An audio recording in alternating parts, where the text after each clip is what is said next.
ماشاء اللہ، بارک اللہ فیک۔ معزز سامعین و سامعات، دیکھا جائے تو حقوق العباد کا محور ہی خدمت خلق ہے۔ خدمت خلق یہ ہے کہ آپ کی ذات سے ہر شخص کو فائدہ پہنچے، یہاں تک کہ جانور بھی محروم نہ ہو۔ اب میں خدمت خلق کی اہمیت اور اس کے ثمرات، اس عنوان کی وضاحت کرنے کے لیے اسف الثالث سے صدف انجم بنت نیاز احمد کو دعوت سخن دیتی ہوں کہ آپ آئیں اور اپنے ولولہ انداز میں اپنی تقریر کو پیش کریں۔ فلتتفضل مشکورا۔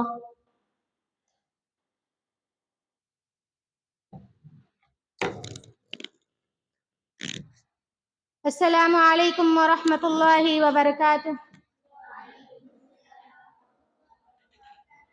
الحمد للہ رب العالمین، والصلاة والسلام على رسوله الكريم، اما بعد، قال الله تعالى في القرآن المجيد والفرقان الحميد، فأعوذ بالله من الشيطان الرجيم، بسم الله الرحمن الرحيم، ويطعمون الطعام على حبه مسكينا ويتيما وأسيرا إنما نطعمكم لوجه الله۔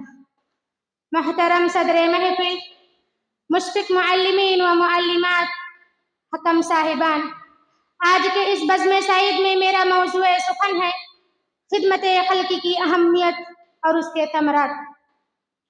نبی رحمت، محسن انسانیت محمد صلی اللہ علیہ وسلم نے انسانوں کو آپس میں باہمی ہمدردی، خدمت گزاری کا سبق دیا۔ طاقتوروں کو کمزوروں پر رحم و مہربانی، امیروں کو غریبوں کی مدد کرنے کی تاکید و تلقین فرمائی، مظلوموں اور حاجت مندوں کی فریاد رسی کی تاکید فرمائی، یتیموں، مسکینوں اور لاوارثوں کی کفالت اور سرپرستی کا حکم دیا۔ معزز سامعین و سامعات، آئیے ہم جانتے ہیں کہ خدمت خلق کا معنی کیا ہے۔ تو خدمت خلق کا معنی ہے رضائے حق حاصل کرنے کے لیے تمام مخلوق خصوصاً انسانوں کے ساتھ جائز امور میں مدد کرنا۔ خدمت خلق وقت کی ضرورت بھی ہے اور بہت بڑی عبادت بھی ہے۔ اگر کوئی انسان اپنے بھائی کے دکھ درد کو بانٹتا ہے تو یہ اس کے جنت میں جانے کا ذریعہ ہے، اور اگر کوئی کسی مقروض کے ساتھ تعاون کرتا ہے تو اللہ کی رحمتوں اور برکتوں کو حاصل کرنے کا ایک بڑا سبب ہے۔ معزز سامعین و سامعات، خدمت خلق میں سب سے پہلا درجہ والدین کا ہے۔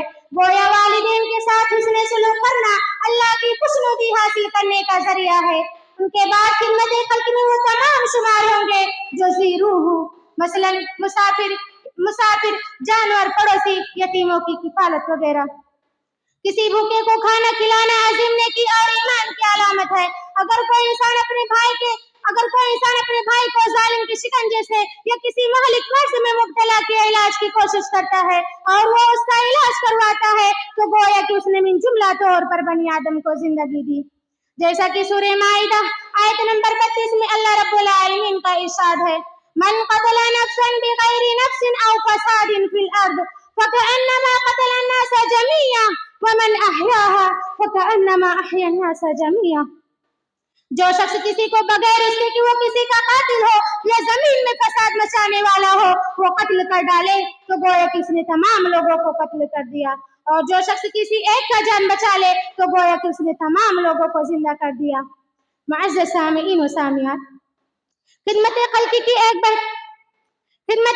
کی ایک بہترین مثال ہمارے صحابہ رضی اللہ عنہم ہیں، جو کہ لوگوں کی اکثر مالی امداد کیا کرتے تھے اور نیکی کے کام میں بڑھ چڑھ کر حصہ لیا کرتے تھے۔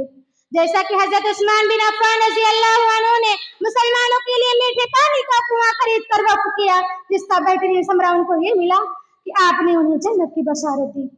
معزز سامعین و سامعات، انسان تو انسان، جانوروں کے ساتھ بھی ہمدردی سے پیش آنا، جانوروں کا خیال کرنا جنت میں جانے کا ذریعہ ہے۔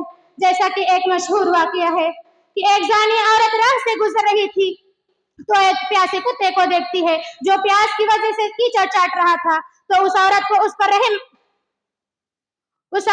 پر رحم آیا اور اس نے اس کو پانی پلایا، جس کا بہترین ثمرہ اس کو یہ ملا کہ اللہ نے اسے معاف کر دیا اور وہ جنت میں داخل ہو گئی۔ میری دینی بہنوں، اسلام مسلمانوں کو آپس میں ایک دوسرے کے ساتھ ہمدردی، خیر خواہی، ایثار و محبت اور اس میں سلوک کرنے کی تعلیم دیتا ہے، اور اللہ رب العالمین خدمت خلق کرنے والوں سے بے حد خوش ہوتا ہے۔ ایسے لوگوں کو دنیا میں بھی قدر و منزلت اور آخرت میں سرخروئی ان کا مقدر ہوگی۔